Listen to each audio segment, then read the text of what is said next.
Un lanceur de relève nommé Monty joue pour les Akinak Bulls, une équipe de ligue mineure. Ils ne sont pas très populaires car ils ne jouent pas très bien, à un point tel que leur terrain a des voies ferrées et ils doivent interrompre le match chaque fois qu'un train passe. Un jour, Monty dit à son meilleur ami et receveur Spike qu'il y a un homme dans le public qui prend des photos de lui. Il s'appelle Donaldo et il a fait la même chose lors des 3 derniers matchs, alors Monty pense qu'il est peut-être sur le point d'être recruté en ligue majeure. Cependant, Spike pense que Monty espère trop. Les Bulls gagnent miraculeusement le match, alors l'équipe va dans un bar pour célébrer. Monty et Spike trouvent 2 femmes qui ont aimé le match et flirtent avec elles, avec l'intention de les ramener chez elles. Dehors, Donaldo appelle son patron pour l'informer des mouvements de Monty. Il s'avère qu'il le suit depuis des jours.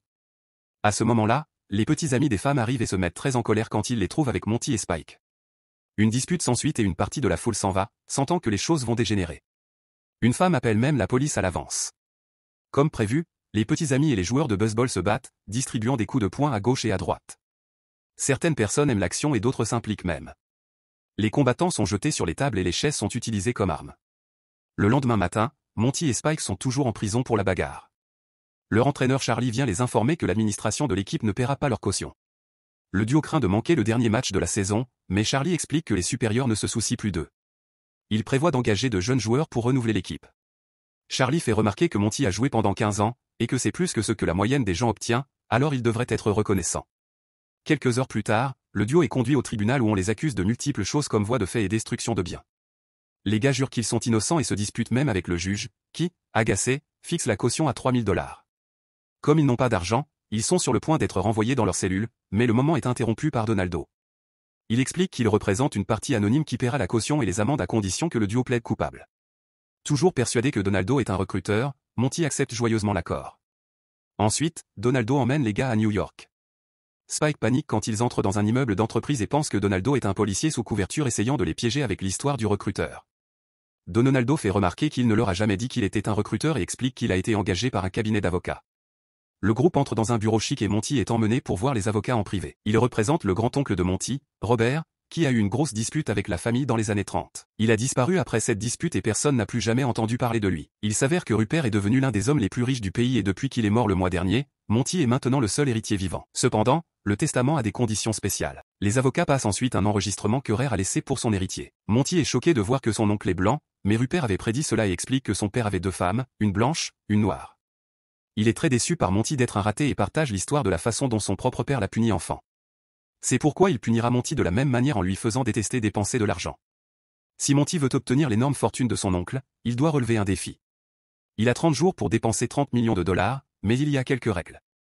Après les 30 jours, il ne doit posséder aucun actif, à part les vêtements qu'il porte sur le dos, et il n'a pas le droit de détruire ce qu'il achète juste pour s'en débarrasser. Il peut engager qui il veut, mais il doit obtenir de la valeur pour leur service. Seulement 5% peuvent être donnés à des œuvres caritatives, et seulement 5% peuvent être perdus au jeu. Aucun de l'argent ne peut être donné, ce qui inclut l'achat de cadeaux. Enfin, il ne peut parler du défi à personne car c'est une disqualification instantanée. Si Monty pense qu'il ne peut pas le faire, il peut prendre $1 million maintenant et partir. Les avocats ont déjà le million prêt dans une valise et font remarquer que Monty ne sait pas gérer l'argent. Alors, ils lui conseillent de ne pas accepter le défi. Il se demande ce qui arrivera à la fortune de son oncle s'il ne l'obtient pas et apprend qu'elle sera gérée par le cabinet d'avocats. Monty hésite, mais finalement, il choisit d'essayer de remporter la fortune. Il doit revenir dans 30 jours à minuit sans rien à son nom à part les vêtements qu'il porte sur le dos, et une employée nommée Angela tiendra le registre de ses dépenses pour s'assurer qu'il ne triche ou ne ment pas. En sortant, Monty dit seulement à Spike qu'il a hérité de $30 millions et engage Donaldo comme photographe personnel. Ils vont à la banque pour que Monty puisse voir que l'argent est réel et retire immédiatement 3 millions en espèces. Le directeur de la banque propose des services qui lui permettraient de gagner des intérêts, mais Monty demande un compte sans intérêt du tout. Cela contrarie Angela, qui ne connaît pas la vérité. Ensuite, Monty demande au gardien de sécurité combien il gagne et lui offre un salaire bien plus important pour devenir son garde du corps personnel. En fait, il finit par engager toute l'équipe de sécurité pour le suivre puisqu'il transportera beaucoup d'argent. Spike est contrarié que son ami dépense tout cela si imprudemment, mais Monty l'assure qu'il a un plan. Ensuite, Monty appelle Charlie et lui dit qu'il va louer l'équipe, promettant de nouveaux uniformes, un meilleur bus et de meilleurs salaires. Charlie ne le croit pas et raccroche. Puis, Monty arrête un taxi au hasard et engage le chauffeur pour qu'il soit son chauffeur personnel pour le mois. Angela fait remarquer qu'il pourrait engager toute une flotte de limousines pour cet argent, alors Monty dit au chauffeur de faire cela. Une foule se rassemble déjà autour de Manny et son groupe, alors il les invite tous à déjeuner. Ils vont dans un restaurant très chic et achètent le vin le plus cher. Ils font aussi jouer aux musiciens des chansons plus entraînantes au lieu de la musique classique. Pendant le repas, Monty continue de flirter avec Angela, qui révèle qu'elle a un fiancé. C'est un avocat impliqué dans beaucoup de travaux caritatifs et de causes sociales, donc il n'a pas souvent de temps pour Angela. Quand Monty demande à le rencontrer et promet de payer pour son temps, Angela lui dit qu'il ne peut pas tout acheter. La nouvelle d'un millionnaire excentrique se promenant dans la ville s'est rapidement répandue. Alors quand Monty va dans un hôtel, des reporters l'attendent. Il leur dit qu'il prévoit d'engager beaucoup de monde et annonce que Spike est le vice-président de sa nouvelle corporation. À l'intérieur de l'hôtel, le directeur lui dit que les 2 derniers étages sont déjà réservés, mais il change rapidement d'avis quand Montgomery offre de payer 10 fois le prix actuel. Le groupe prend possession des belles chambres et Monty et Spike louent de beaux costumes. Le soir, le fiancé d'Angela, Warren, vient la chercher. Alors Monty en profite pour donner de l'argent à l'une de ses œuvres caritatives. Warren est très impressionné par l'art et les meubles dans la pièce, exprimant de vastes connaissances sur le sujet. Monty est impressionné et veut engager Warren pour être son décorateur, offrant un très bon salaire. Warren accepte immédiatement et déçoit Angela, qui ne peut pas croire que son fiancé puisse être acheté si facilement. Le lendemain matin, Warren demande à ses patrons du cabinet d'avocats de lui laisser prendre juste un mois de congé. Les avocats acceptent en échange de ce que Warren devienne leur espion pour qu'il puisse surveiller comment Monty gère l'argent. Warren n'a pas le droit de partager cela avec Angela. Pendant ce temps, Monty a rempli son bureau de centaines de personnes engagées pour faire toutes sortes de tâches, y compris un imitateur. Warren a appelé son ex-femme, Marilyn, puisque c'est la décoratrice professionnelle qui lui a tout appris. Cela met Angela en colère. Monty essaie d'attirer son attention en touchant un endroit inapproprié. Et quand Warren essaie de la prévenir, il finit par glisser et tomber sur tous les seaux de peinture. Marilyn a des tonnes d'idées, et Monty lui dit qu'il y a de l'argent pour toutes les réaliser. Un homme demande à Monty 3 millions de dollars pour amener un iceberg du pôle Nord en Afrique pour donner de l'eau douce aux gens.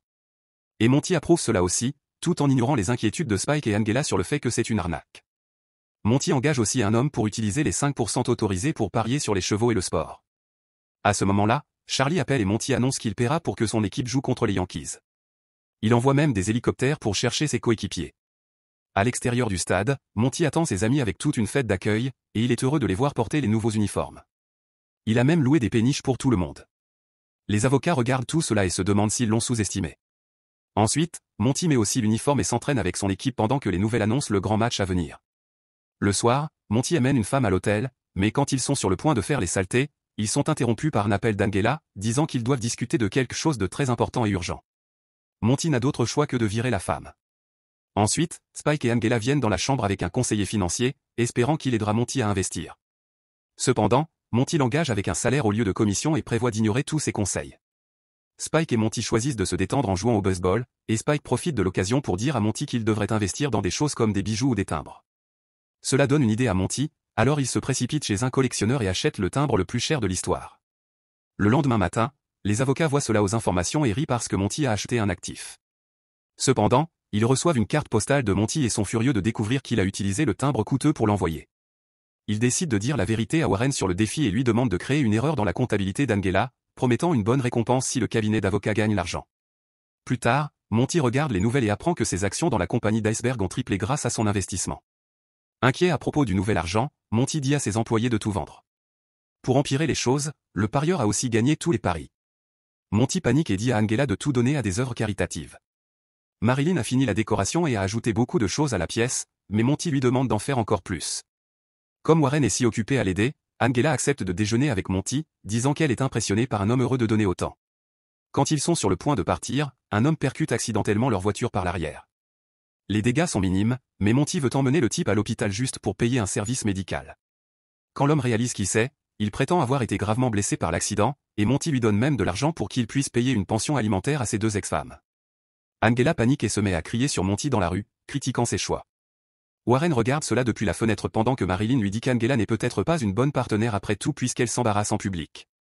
Pendant le dîner au restaurant, Warren dit à Angela qu'elle a été trop amicale avec Monty et se demande si ses sentiments pour lui ont changé, ce qui la met en colère et la fait partir. Aux informations, un reporter parle de Monty achetant 5 caisses de vin vieux de 114 ans en espèces dans une maison de vente aux enchères. Il a ouvert les bouteilles lors d'une réception pour partager le vin avec tout le monde. Un peu plus tard, Spike et le conseiller financier annoncent qu'ils ont fait des investissements dans son dos et ont gagné 10 millions de dollars. Monty panique et les autres se demandent ce qui ne va pas chez lui. Ils sont interrompus par Warren, qui demande 20 000 dollars pour un acompte sur des meubles qu'ils vont louer. Monty lui donne l'argent et renvoie tout le monde pour avoir un peu de temps seul. Quand Monty allume la télé, il apprend que les candidats aux prochaines élections municipales ont dépensé des sommes scandaleuses pour leur campagne. Monty décide de devenir aussi candidat pour dépenser tout l'argent dans sa propre campagne. Angela pense qu'il doit se sentir coupable d'avoir tant d'argent et l'utilise enfin pour aider la société. Lors d'une conférence, Monty dit au reporter que les gens ne devraient voter pour aucun des candidats, pas même lui-même. Plus tard, il apparaît à la télévision en disant que tous les candidats sont de mauvaises personnes et que seuls les idiots voteraient pour eux. Il diffuse ses publicités dans tous les États au cas où des New-Yorkais seraient en vacances. Son honnêteté sur la corruption des politiciens le rend incroyablement populaire. Angela continue de suivre les dépenses et s'inquiète parce que l'argent est presque parti. Les deux autres candidats se rencontrent en secret et conviennent qu'ils doivent faire quelque chose à propos de Monty, qui continue de les insulter à la télévision nationale. Il le poursuit pour dommages émotionnels, et Monty est heureux de payer une amende de 4 millions de dollars. Finalement, le jour du grand match arrive et Monty fait un discours d'encouragement, assurant son équipe qu'ils peuvent battre les Yankees. Avant que le match ne commence, un train traverse le terrain avec plus de publicité pour la campagne de Monty. Monty est le premier lanceur et son coéquipier réussit à attraper la balle, donc ils éliminent le premier Yankee. Quand un autre frappeur se présente, Spike continue de le narguer et d'insulter sa femme. Le frappeur se met en colère et commence presque une bagarre, donc il est expulsé du terrain. Pendant ce temps, Warren est au magasin de meubles et retourne toutes les choses qu'il a louées, ce qui lui permet de récupérer l'argent de la compte. Bien que les Bulls commencent le match en offrant un bon challenge, bientôt les Yankees renversent le jeu en leur faveur. Après un grand coup de circuit, Charlie n'a d'autre choix que de changer de lanceur. Il dit à Monty qu'il a bien joué et lui rappelle que ce sont les Yankees. Donc le fait que les Bulls aient marqué quelques points est suffisant pour qu'il soit fier de son équipe.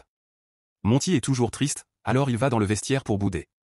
Il est ensuite approché par l'exécutif testamentaire, qui l'informe que s'il gagne l'élection, il recevra un salaire, et que cela est considéré comme un actif.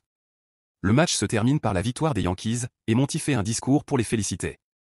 Il explique que n'importe qui avec de l'argent peut acheter une élection, mais devenir un athlète professionnel demande des efforts. Monty se retire aussi de l'élection, soulignant qu'il ne s'attendait pas à gagner et que tout le monde a manqué le point. Il ne lui reste plus beaucoup d'argent, alors il l'utilisera pour organiser une fête et tout le monde est invité. Cette nuit-là, Angela clôt les livres avec un solde de 0. Monty vient la chercher pour la fête, mais Angela ne veut rien avoir à faire avec lui. Elle est dégoûtée par la façon dont il a gaspillé tant d'argent pour rien qui compte. Elle se précipite dehors et n'entend pas Monty dire « je t'aime ». À la fête, Spike et le garde de sécurité fouillent les poches de Donaldo et découvrent qu'il a volé de l'argent. Tous les employés de Monty se sentent mal qu'il soit fauché et rassemblent de l'argent pour l'aider, mais ils le refusent et Donaldo reprend son argent. Le lendemain, Monty se réveille dans son lit avec une gueule de bois monstrueuse. Le directeur de l'hôtel vient lui rappeler qu'il est temps de partir et des employés de divers services sont déjà en train de sortir toutes les choses qu'il a louées pour le mois, y compris ses beaux vêtements. Après avoir enfilé son vieil uniforme, Monty vérifie la pièce que Marilyn a finie et l'approuve avant que tout ne soit emporté. En sortant, le portier dit à Monty qu'il a voté pour personne, comme il l'avait demandé. Cette nuit-là, la ville est choquée d'apprendre que personne n'a gagné l'élection parce que tout le monde a suivi le conseil de Monty. Avec seulement 5 minutes restantes avant minuit, Monty se rend au bureau des avocats. Dans l'ascenseur, il est approché par Warren, qui lui rend l'argent de la compte. Après avoir crié de frustration, Monty dit aux avocats qu'il abandonne et est prêt à signer les papiers pour mettre fin à tout cela. Warren regarde tout par la fenêtre et est trouvé par Angela, qui se demande ce qui se passe. Comme il pense que c'est fini, Warren lui dit tout. Une Angela furieuse prend le reçu de lui et se précipite dans le bureau pour révéler le piège. Elle veut gifler Warren pour son tour, mais Monty l'arrête et le frappe à la place. Warren annonce qu'il va le poursuivre pour coups et blessures, alors Monty demande à Angela d'être son avocate et l'engage en utilisant l'argent de la compte. Alors que l'horloge commence à sonner minuit, Angela fait rapidement un reçu pour son service, laissant effectivement Monty fauché juste avant que la dernière seconde ne sonne. L'exécutif testamentaire annonce que Monty a gagné le défi et que la fortune est à lui. L'homme annonce aussi qu'il devra enquêter sur les avocats pour fraude. Monty célèbre sa victoire et part avec Angela, prêt à commencer une nouvelle vie. Assurez-vous de vous abonner et d'activer les notifications pour pouvoir regarder plus de vidéos comme celle-ci. Merci d'avoir regardé.